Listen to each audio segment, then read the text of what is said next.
Hello, hello, hello! Magandang araw sa lahat ng Scorpio na nakasubaybay ngayon. Welcome back! At sa mga bago, welcome to my channel. Ako nga pala si Mystico Moreno, or in short, Mismo.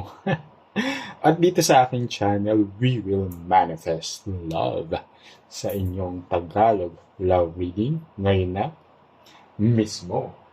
Okay, so exciting ang reading ngayon kasi it is a special love reading para sa Valentine's Day.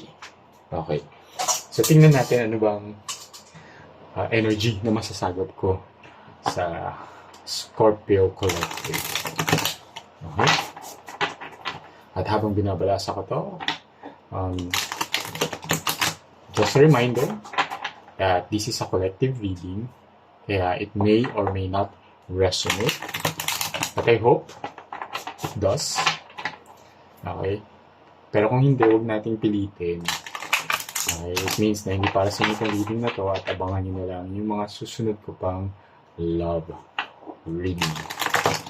Okay? And sana suportahan ninyo ang aking love reading, ang aking channel pala. Sana supportahan niyo ang aking channel by subscribing. Diba? Tapos share niyo na rin sa mga kakilala ng Scorpio na kailangan ng guidance. And like niyo na tong video na to. Comment na rin kayo sa baba kung mag-resonate. At kung gusto niyo ng personal reading, okay, message niyo lang ako. Nasa description box naman yung aking email address. Okay? So, kamusta naman kayo mga Scorpio? Anong ganap ngayong Valentine's Day? Okay, meron ba? So, tingnan natin. Alamin natin dito sa reading na to. Pero sana maging masaya ang inyong araw ng mga puso. So, tingnan natin ano yung overall energy ng reading na ito. I'll get the second card. February ngayon. Abundance. Okay. Ayan, napaka-positive. So, sinasabi dito ng inyong romantic life ay magiging abundant.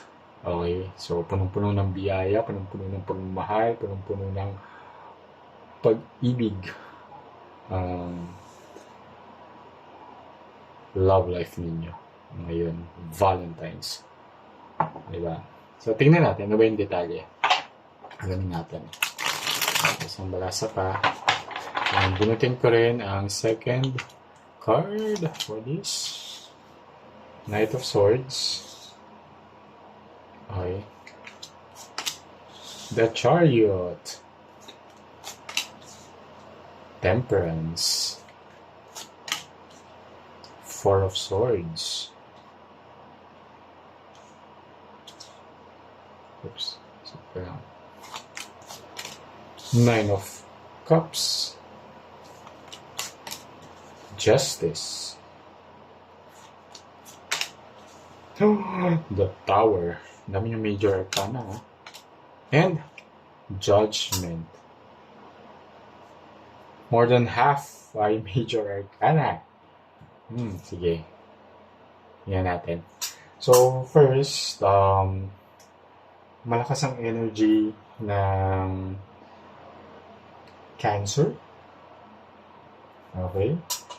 Ng Aries. Okay.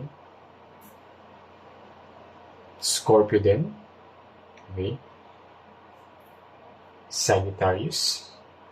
At Libra. Okay. So, yun yung strong energy na nasasagap sa reading na to. So, pwede yun yung signs ng person ninyo. Okay? But doesn't have to. Pwedeng iba. Ito lang yung strong energy for this reading. So, nagsimula siya sa Knight of Swords and ended in Judgment. Okay? So, so si Knight of Swords is a card of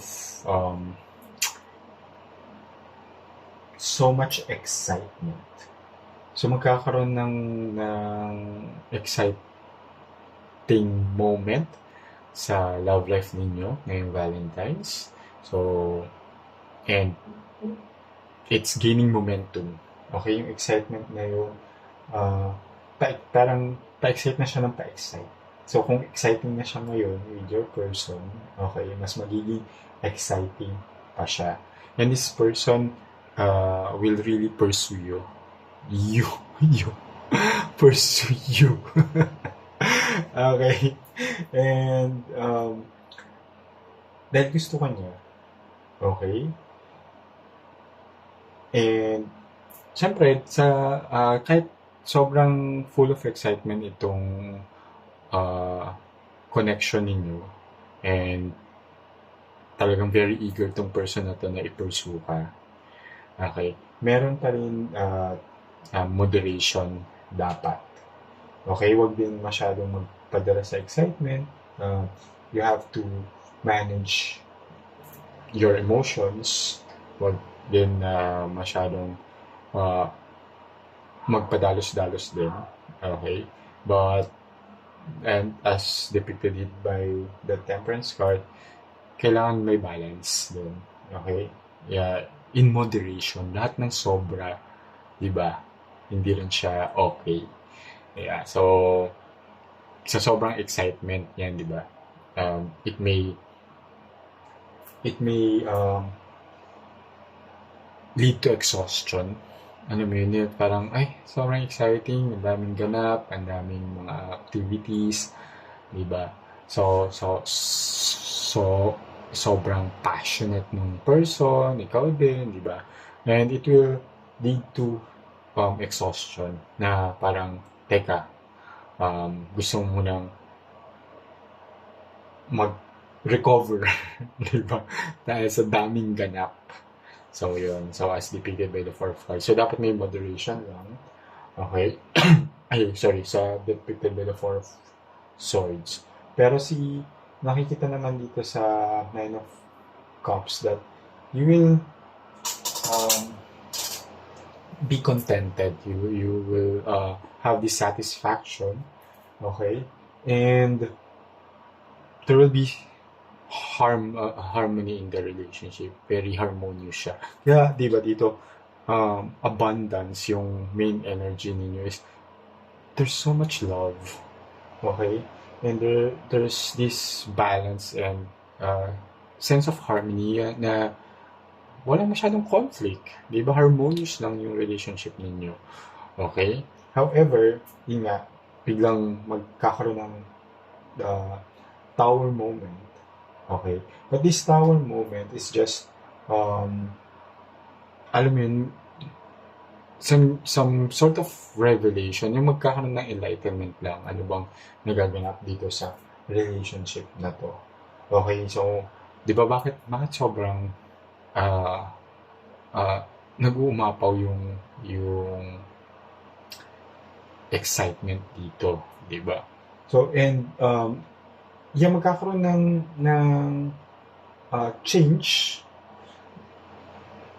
and may marireveal sa connection ninyo, and that revelation will lead to making the right choice or the right decision in this connection. Okay? But I can feel that this revelation is not really on the negative side, but it will shift the dynamics between the two of you. Okay? So, let's clarify. Ano ba tong tower moment na to? Diba? Kasi so far, clear naman lahat. But, let's clarify this tower moment. Oh, Page of Swords. Kita pa ba? So, dito ko pala dapat i-usad. Yan. So, the tower is clarified by the Page of Swords. So, si Page of Swords is, okay, it's a card of